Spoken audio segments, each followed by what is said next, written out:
at 6. A casual night on the river turns tragic when the water takes one woman under. They don't have no name of who it takes away from here. How witnesses say it happened, plus what rescue crews say is next. And there just aren't enough conservation officers. That's what the DNR is saying this morning. How a shortage could be the difference between life and death out on the lake.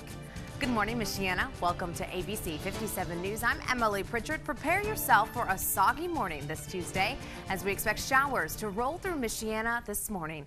ABC 57 First Warning Neighborhood meteorologist Greg Bobus is tracking the latest for us. Hey, Greg. Thank you, Greg. At 6:03, new this morning and breaking from overnight. Search and rescue crews, they are out in full force fighting to find a woman lost in the St. Joseph River. It all happened just before 1:30 this morning near the intersection of Colfax Avenue and St. Joseph Street in downtown South Bend. And ABC 57's Eric Cox, he is live downtown at that scene right now with more on the latest on this search. Hey, Eric.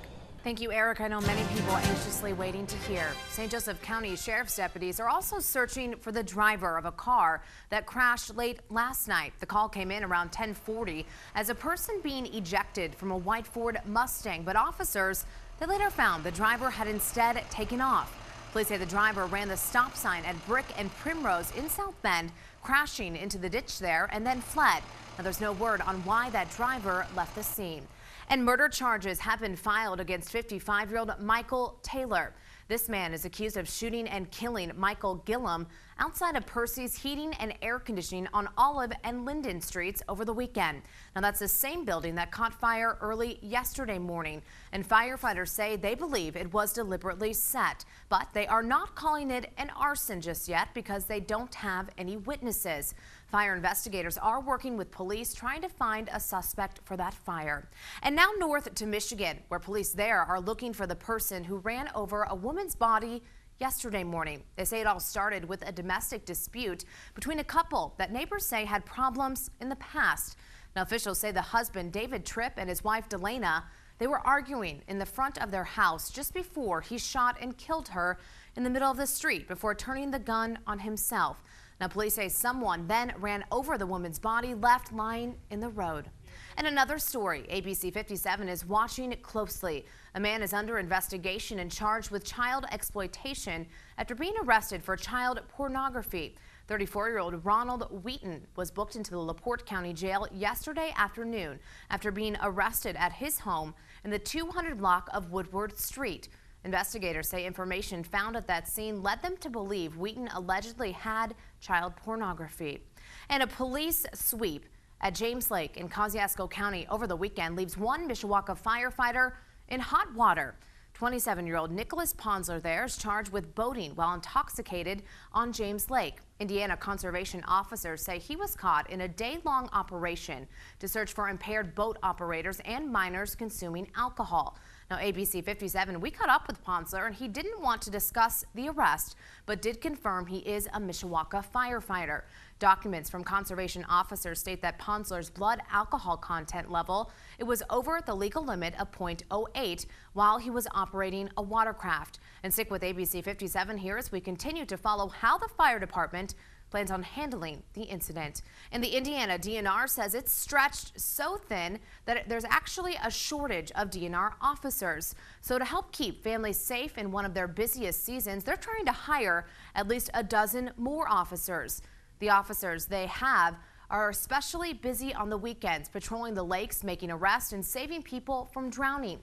Now, according to the Indiana Department of Natural Resources, they are short about 30 conservation officers across the entire state, and a large chunk of those are from right here in Michiana. Now, if you are interested in applying, you can head on over to the DNR's website at indiana.gov/DNR. They are accepting applications through November. And the trial of Olympic runner Oscar Pistorius, it's coming to an end. This is breaking news from overnight. The defense rested its case today. Well, now that trial is adjourned until August 7th, that's when closing arguments will begin. The Olympic track star is accused of murder in the February 2013 shooting death of his girlfriend, Reeva Steenkamp. Now, a judge will decide whether Pistorius genuinely made a mistake or deliberately murdered his girlfriend. And if you're looking to head out to the parks, the city of South Bend is giving the green light following last week's powerful storms, except for just one location, Keller Park. It remains closed while the cleanup continues there. And right now, Howard, Potawatomi, and Measle, they are all back open. Crews say they put in a lot of overtime to get all that debris and downed trees picked up. They say they've seen worse storms, but this is the most damage recorded in the past few decades. And it's now 6:09. The debate on the humanitarian crisis continues this morning. What the White House hopes to ask Congress to do to ease tensions as thousands of undocumented immigrant children make their way into the country. Plus, new developments in that case of a Georgia toddler that died after being left in a hot car. What investigators say the child's mother said when she found out her baby wasn't dropped off at daycare. Welcome back. It is 6:12, making the world a better place, one scoop of potato salad at a time. This is Zach Brown right there, the man behind the Potato Salad Kickstarter campaign. Now, if you're not familiar, Kickstarter, it's a site where you can help others with a goal like traveling, maybe buying a car. But for Brown, well, his mission is making potato salad. The idea? It is simple. Donate money to make a batch of potato salad. And for those who donate at least $5 to his campaign, they get to pick an ingredient to mix in. The crazy thing is it's only been posted for 5 days, and already he's raised more than $33,000. And he is not finished yet. That campaign, it ends August 2nd. And Greg? Yeah. Drum roll, please. Yes. What would your ingredient be? My ingredient, It'll cost you $5. My motto is bacon makes everything better. All right, All right, bacon. so that's what I would go with. You mentioned green olives. I could do green olives. Okay. Bacon and green olives together might even be a. Now we're on to something. But we see, are on to something this morning. Would that be $10 then? 'Cause it's 2 ingredients. I would guess so. At least 10 minimum. So. Well, we better pull our pennies together after the show and right? see if we can get in on this. And if we're making you hungry, go grab some breakfast, but get out the door a few minutes earlier than you typically might. Some scattered showers, maybe even a few thunderstorms making their way. And at 6:16, today is the day the Obama administration will try to curb protests in the states bordering Mexico. They plan on asking Congress for an additional $2 billion to handle an overflow of children crossing from Latin America into the U.S. Now, we are learning here the White House will not ask Congress for new legal powers to speed up the deportation of illegal migrant children back to their countries. Critics call the action too harsh. Now, protesters standing in the way are forcing the Border Patrol to divert buses filled with immigrants to other holding centers. We're moving forward as quickly as we can to take these children from incarceration on the border to compassionate care here in Dallas County. We just want the uncontrolled, unchecked illegal immigration to be controlled. Most of the children are escaping violence and poverty in Central America. The White House is expected to spend more money to hire additional immigration judges to decide who is allowed to stay and who is not. Now to that tragic hot car death out of Georgia. A lot of the focus it's been on Cooper Mills Harris's father, Justin Ross Harris. Now he faces murder charges in the toddler's death, but now the mother, Leanna Harris, is under the microscope. Investigators say they find some of her actions curious, saying the couple had been taking turns dropping off and picking up Cooper. But on the day of his death, Leanna arrived to pick him up and was told Cooper hadn't been dropped off that morning. Well, daycare employees say that she replied saying Ross must have left him in the car. Now, the parents also looked up information on how hot it has to be for a child to die in a car. A defense attorney says it's because they just learned of Governor Nathan Deal's Look Again program, which was launched back in mid-May. And at 6:18, it was more than a wild ride for some thrill seekers. How riders, they got stuck on a ride suspended 20 feet in the air for hours. Plus, hundreds, they are protesting after this fire kills 4 children. Why many are calling firefighters in Philadelphia murderers. Try to make pets out of them.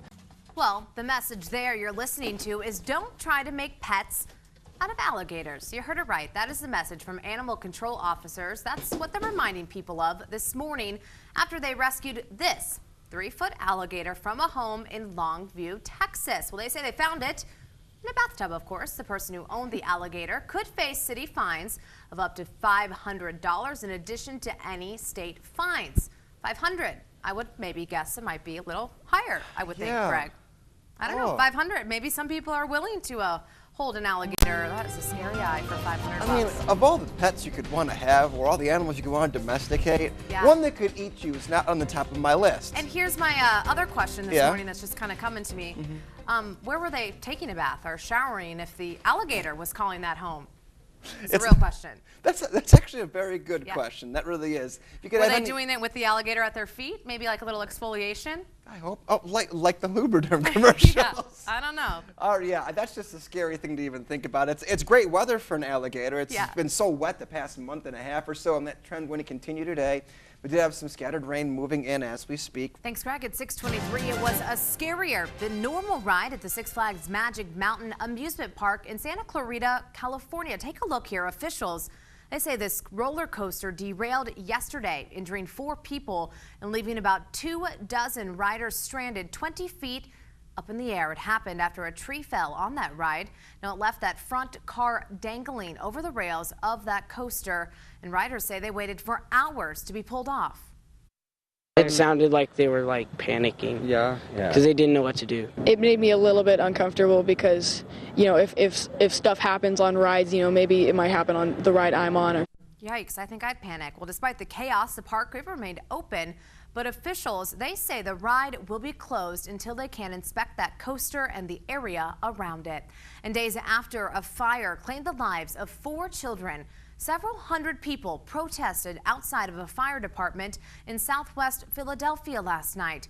Police say several people were detained and others called the firefighters murderers. That fire station, it's located a few hundred yards away from that response scene. Now, the department says crews arrived within 3 minutes, which is under that required response time.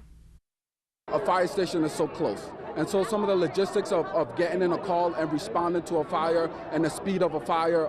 So I think people are upset because they feel like those lives should not have been lost. Now, on Saturday, this fire swept through the home, killing those 4 kids and displacing dozens of residents there. The cause of the fire, it remains under investigation.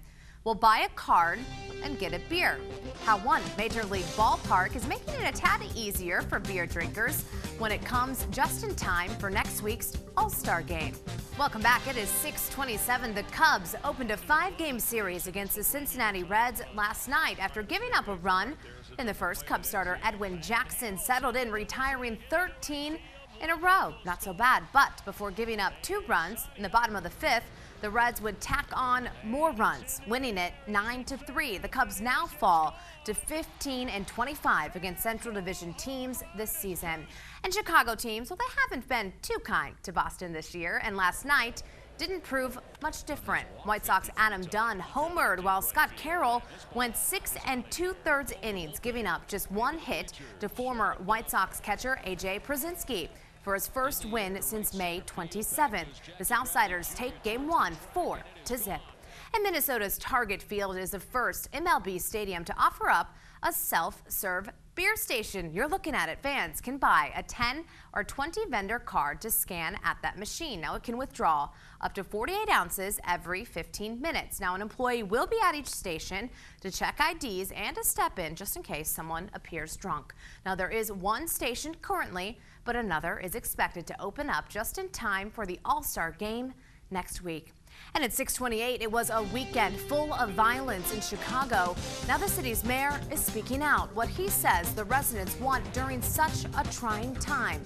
And ABC 57 is still following a story breaking overnight where a woman went missing in the St. Joseph River. The latest developments in that search are straight ahead. Warm, humid, and showery start. We're good to go for the rest of the week. Miami-ish is what you called it outside, Miami-ish right? this morning, it is. Yeah. Thanks for joining us here this morning. I'm Emily Pritchard. And I'm Greg Bobus. And make sure to stick around. Good Morning America this night.